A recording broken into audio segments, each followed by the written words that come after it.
Agradezco a todos los distinguidos miembros de la comunidad venezolana en el exilio, a los oradores y a la institución que nos ha permitido tocar hoy día el tema de la restitución de la propiedad privada en Venezuela.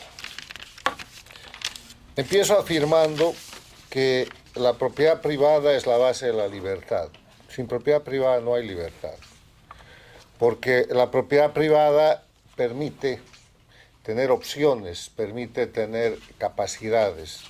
Si ustedes recuerdan la definición de propiedad privada, la propiedad se define como el poder legal y directo que tiene una persona sobre un bien que le permite usar, disfrutar y disponer de ese bien. Se reconocen tres clases de propiedad: la propiedad privada, la propiedad pública y la propiedad intelectual. En materia política, la propiedad privada es el pilar central del capitalismo, que tiene por posición antagónica el comunismo, que propone abolir la propiedad privada. En ese escenario, si, como afirmo, la propiedad privada es la base de la libertad, vale la pena recordar lo que es la libertad. La libertad, además de ser el primer elemento esencial de la democracia, de acuerdo al artículo 3 de la Carta Democrática Interamericana, es la facultad natural que tiene todo ser humano para obrar de una manera o de otra o para no obrar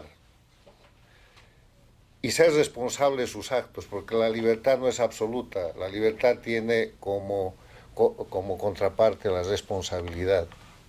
La libertad es la ausencia de obstáculos o interferencias externas para actuar, descrita en sentido negativo.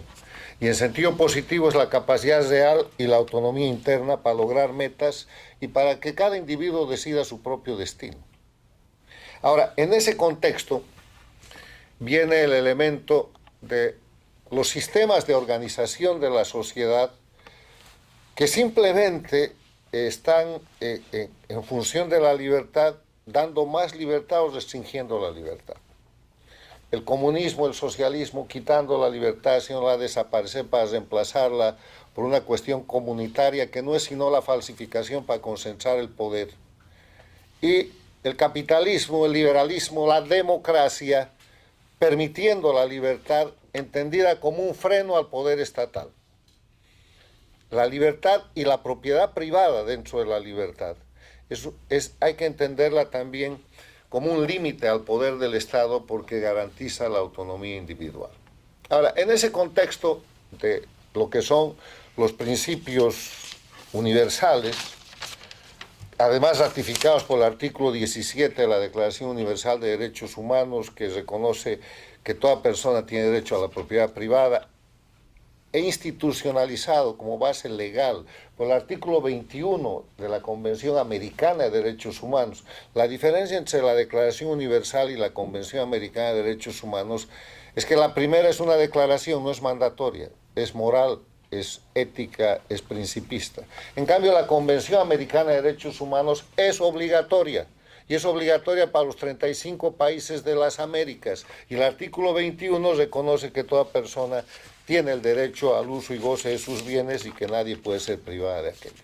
Ahora, en este contexto de principios y de normas, donde nadie debe dudar de la propiedad privada, viene la realidad objetiva de un cuarto de siglo en las Américas, donde el crimen organizado a partir de Venezuela, porque ahí empezó la noche, con la presidencia de Chávez, que auxilia a la única dictadura agonizante en Cuba, 1999, y construyen la expansión de la dictadura cubana. Lo que empezó llamándose el populismo bolivariano, el movimiento bolivariano, y que termina siendo el socialismo del siglo XXI, el castrochavismo, no es otra cosa que la expansión de la dictadura de Cuba, que el promotor Chávez paga con su propia vida, el 2013, que en los análisis históricos que ya están llegando se atribuye a la propia dictadura cubana, porque a partir de la muerte de Chávez, el liderazgo, la propiedad de todo ese sistema criminal pasa a manos de Cuba, que además convierte a Venezuela en su principal satélite o en su principal colonia, que se ha quebrado con la operación del 3 de enero de este año, hecha por Estados Unidos, que marca un punto de quiebre, marca la ruptura del sistema criminal del denominado socialismo del siglo XXI, pero que no marca la terminación de la dictadura en Venezuela. Que es un proceso que está en curso, pero que es un proceso largo, es un proceso difícil, porque además importa el desmontaje del principal centro narcoterrorista de la región. Y las cosas están cambiando, porque no solamente con el 3 de enero se produce el quiebre del cambio geopolítico en Venezuela, el cambio geopolítico es regional, es hemisférico. Desde que se produce ese cambio el año pasado, los satélites del socialismo del siglo XXI no han vuelto a ganar una elección. Han perdido la elección en Chile, han perdido la elección en Honduras, en Guatemala, la acaban de perder en Colombia, la van a perder en el Brasil. Han salido del escenario hemisférico potencias, dictaduras intervencionistas como la de Irán, como la de China, como la de Rusia. La dictadura de Cuba, que es la dictadura jefe, está bajo ultimátum y una situación de acotamiento, jugando a ganar tiempo, mientras toda la región y el mundo espera el final de esa dictadura. Y en Venezuela estamos viendo un proceso en el cual el pueblo se esfuerza para que la tutela que ejerce Estados Unidos contra esta dictadura de transición sea mucho más efectiva y sea mucho más rápida. Entonces, en ese escenario de la realidad objetiva, hablar de restitución de la propiedad privada en Venezuela es importantísimo. Y yo quiero simplemente concluir con 3 recomendaciones. Primero, deben ustedes poner el tema de la restitución de la propiedad privada en la agenda de transición. Y cuando digo ustedes, todos los que están con María Corina y los que no están, los que fueron funcionales a la dictadura y los que no fueron, las víctimas directas y las indirectas, todos. Porque restituir la propiedad privada en Venezuela es devolver la riqueza al pueblo. Y no me digan con qué van a pagar.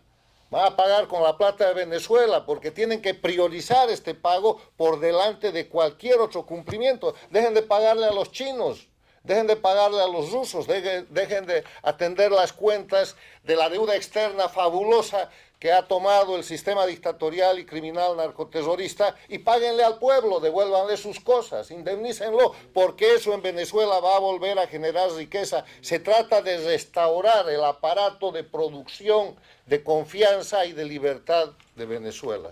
Pongan esto en la agenda de transición como un tema central, pero además de poner en agenda, traten de formular una propuesta. El propósito del Inter-American Institute for Democracy, porque somos un think tank, es crear ideas. Ahí está la idea. Pero ahora necesitan hacer un trabajo.